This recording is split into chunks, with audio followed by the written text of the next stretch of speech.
A new warning about electronic money transfers, fraudsters, and the threat that could pose to your bank account.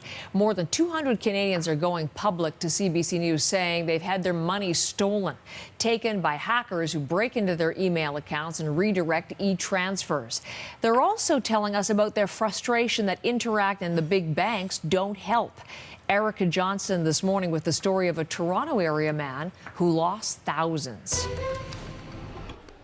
Well, the trouble started in March for Sarman Sinani. He was working on a granite kitchen countertop for a client, asked her to send him a deposit. In May, she told him she'd sent the e-transfer weeks ago. So he checked his deleted emails and learned a fraudster had stolen his money.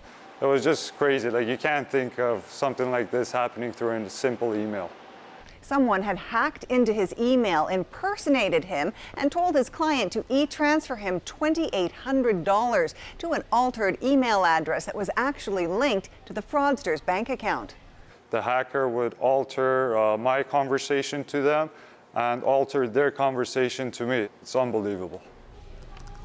This ethical hacker is hired by large companies to break into their systems. He says the average person has entered their email and password on 300 different sites. If a weaker site gets hacked, then all of a sudden your password is being leaked out in clear text or a weak authentication method that can be cracked rapidly. And if that password is the same as, say, your bank or your email, that's how people are getting in now these days. Go Public continues to hear from people, more than 200 now, who say they've lost money doing an e-transfer because their email was hacked, their money redirected to fraudsters' bank accounts. Interac uses email as part of its system. That's unique to Canada. Just 2 weeks ago, the European Union made it a requirement for all financial institutions to use two-factor authentication for all online banking, a system that only allows someone to log on to an account once they've received a code on a separate device or an email at a different email address. This cybersecurity expert says it's time Canada brought in better protections. The government needs to tell banks in no uncertain terms that the new baseline of security needs to be two-factor authentication. It's good for consumers and it's good for the banks themselves.